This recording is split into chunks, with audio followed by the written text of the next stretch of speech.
Hello students, welcome to our second year class of abstract algebra.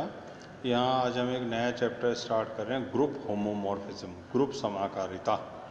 तो छोटा chapter है, interesting chapter है, इसलिए इसको और अच्छे तरीके से आप कर लेंगे।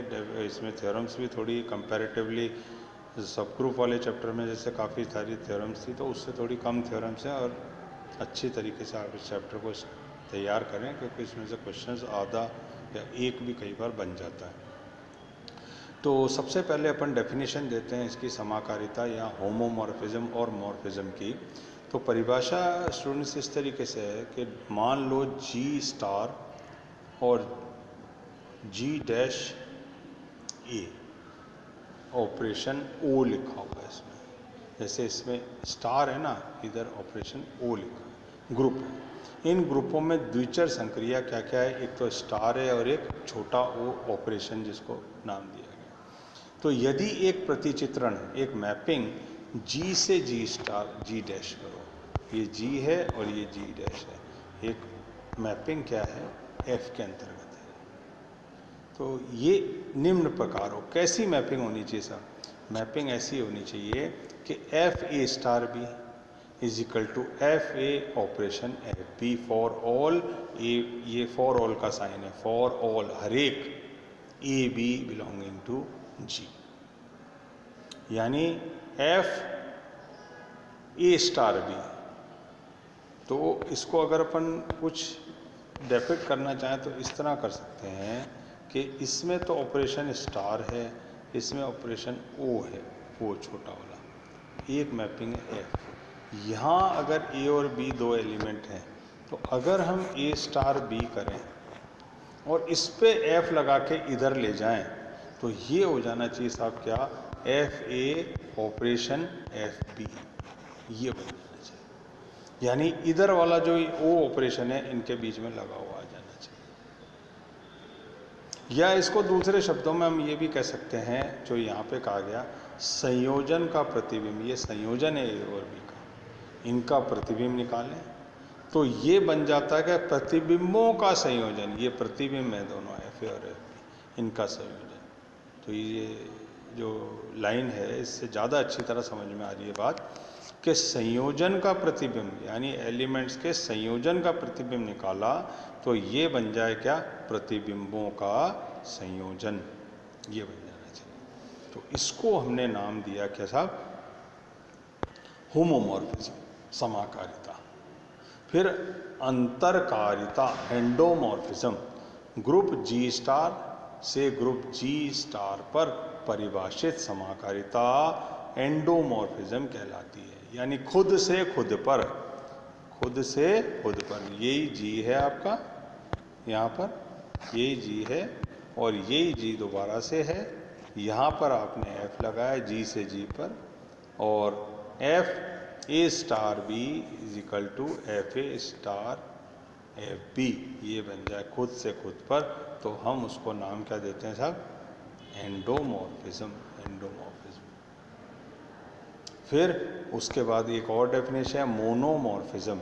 यदि ग्रुप जी स्टार से ग्रुप जी स्टार जी डैश ओ पर, इस पर कोई समाकारिता एफ एकाकी 1-1 प्रतिचित्रण हो, तो ऐसी समाकारिता एफ एकाकी समाकारिता मोनोमॉर्फिज्म कहलाती है। 1-1 मैपिंग, एक का एक से संबंध हो। जैसे फंक्शन जब हम लेते हैं, ये अगर हमने फंक्शन लिया तो एक एलिमेंट का एक से ही संबंध होना चाहिए। यहाँ कोई एलिमेंट पड़ा ऐसा, यहाँ कोई एलिमेंट पड़ा ऐसा, यहाँ कोई एलिमेंट पड़ा ऐसा, तो ये होती है 1-1 मैपिंग, है ना। यूनिक इमेज होनी चाहिए। दो एलिमेंट फंक्शन के तहत ये पॉसिबिलिटी हमेशा कभी नहीं होगी कि एक एलिमेंट की दो इमेज, नेवर पॉसिबल, फंक्शन ही नहीं होगा। There should be unique image, पर दो एलिमेंट की एक इमेज हो सकती है, दो एलिमेंट की एक इमेज, सेम इमेज हो सकती है। क्योंकि अगर F X is equal to X square मान लो, ये फंक्शन हमने लिया और यहाँ पर आपके पास 1 और -1 है, तो आंसर क्या मिलेगा, यहाँ पे आपको 1 मिलेगा हमेशा। तो ये पॉसिबिलिटी तो है। पर जब हम यहाँ पर एकाकी समाकारिता एंड मोनोमॉर्फिज्म की बात कर रहे हैं तो ये चीज़ ये होनी चाहिए कि एक एलिमेंट का केवल एक से ही संबंध होना चाहिए, ऐसे, और कोई एलिमेंट खाली भी छोड़ सकता है। तो इसको हम क्या कहते हैं? एकाकी समाकारिता। फिर उसके बाद साहब अगला है आच्छादक समाकारिता। यदि ग्रुप जी स्टार से ग्रुप जी डैश ऑपरेशन ओ परिभाषित कोई समाकारिता एफ आच्छादक ऑनटू प्रतिचित्रण हो तो ऐसी समाकारिता क्या कहलाती है? एपीमॉर्फिज्म कहलाती है। मतलब ये ऐसी होनी चाहिए कि कोई भी एलिमेंट यहाँ का खाली अनमैप्ड नहीं छूटना चाहिए यहाँ पर, नेवर पॉसिबल। ऐसा नहीं होना चाहिए कि यहाँ का कोई एलिमेंट अनमैप्ड रह जाए, हर एक का एक से संबंध होना चाहिए और ओवरलैप बिल्कुल ये ऐसा। यहाँ का कोई भी एलिमेंट इस सेट बी का ए से सेट बी पर अगर एफ डिफाइंड है तो बी का कोई भी एलिमेंट खाली नहीं छूटना चाहिए, अनमैप्ड नहीं छूटना चाहिए, then it is said to be a epimorphism. ठीक है साहब, ये एक वाली बात हो गई। अब सबसे इंपॉर्टेंट डेफिनेशन जो है वो आती है आइसोमॉर्फिज्म या तुल्यकारिता। इन तीनों डेफिनेशंस का होमोमॉर्फिज्म ने डिफाइन कर ही दी है। अब अंतरकारिता, एंडोमॉर्फिज्म, मोनोमॉर्फिज्म और एपीमॉर्फिज्म डिफाइन करने के बाद इन सब का जो निचोड़ निकल के आता है वो होता है आइसोमॉर्फिज्म। आइसोमॉर्फिज्म क्या होता है? यदि ग्रुप जी स्टार से ग्रुप जी डैश ऑपरेशन पर परिभाषित समाकारिता एफ एकाकी एवं आच्छादक 1 ऑन टू प्रतिचित्रण हो तो ऐसी समाकारिता तुल्यकारिता कहलाती है। यानी एक अगर हम यहाँ एफ के तहत जी से जी डैश पर कोई संक्रिया परिभाषित है, जैसे यहाँ पर स्टार है और यहाँ पर ऑपरेशन है, तो हर एक एलिमेंट का हर एक से संबंध होना ही चाहिए। एक तो 1 होना चाहिए, एक का केवल एक से संबंध, और कोई भी एलिमेंट यहाँ का किसका? जी डैश का खाली अनमैप्ड नहीं होना चाहिए, ये जरूरी है।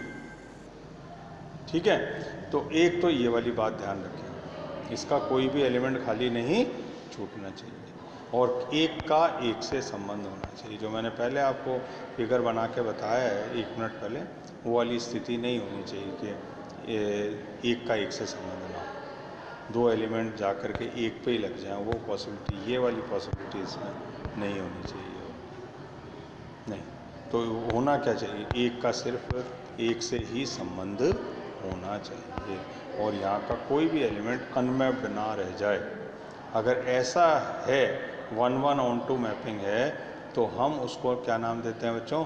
तुल्यकारिता या आइसोमॉर्फिज्म हम उसको नाम देते हैं। ये इम्पोर्टेंट चैप्टर अपन ने स्टार्ट करा है, 4 डेफिनेशन हमने इसमें डिस्कस करी है। तो बच्चों सबसे ख़ास बात तो इसमें यही मैं कहना चाहूँगा आपको कि जितनी भी डेफिनेशन, छोटी छोटी डेफिनेशंस होती हैं, ये आपके मार्क्स बनाने में बहुत मददगार साबित होती हैं, क्योंकि जो 15 नंबर का 1.5 नंबर के जो 10 questions on the base of definition आते हैं, उन क्वेश्चंस में अगर आप थोड़ा सा ध्यान देते हैं इन डेफिनेशंस पे, क्योंकि चैप्टर में आप जब एंटर कर ही रहे हैं तो कुछ डेफिनेशंस तो आपको याद करके आगे चल के थ्योरम सॉल्व करनी ही पड़ेगी। तो कुछ डेफिनेशन अगर आप अभी से अच्छा कंसेप्ट के हिसाब से समझ लेते हैं तो वो 1.5 नंबर वाले जो 10 क्वेश्चंस आ रहे हैं उसमें आप आराम से 15 या वही 12.5 से 13.5 नंबर स्कोर कर सकते हैं।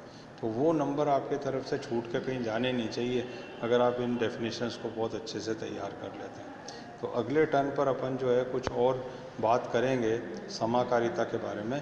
फ़िलहाल आपसे तो मैं जो डायरेक्शन दे रहा हूँ आगे के लिए वो ये है कि इस डेफिनेशन पे आइसोमॉर्फिज्म और इस पे एपीमॉर्फिज्म पे आप थोड़ा सा ध्यान ज़्यादा दें, क्योंकि जो भी आगे अपन बात करेंगे, एक तो होमोमॉर्फिज्म का चैप्टर है तो होमोमॉर्फिज्म की तो बात चलेगी, उससे आगे ही बात चलेगी, पर ये 2 डेफिनेशन अपन फ्रीक्वेंटली यूज़ करने वाले हैं। तो इस ये जो लास्ट डेफिनेशन अपन ने करी है जो 1 ऑन टू मैपिंग के रिलेटेड है, तो आप पुरानी बुक अपनी फर्स्ट ईयर की देख करके 1 फंक्शन और ऑन टू फंक्शन को थोड़ा अच्छे से देख लें, तो अपने को आगे के क्वेश्चंस और एग्जांपल्स करने में जो है ज़्यादा सुविधा मिलेगी।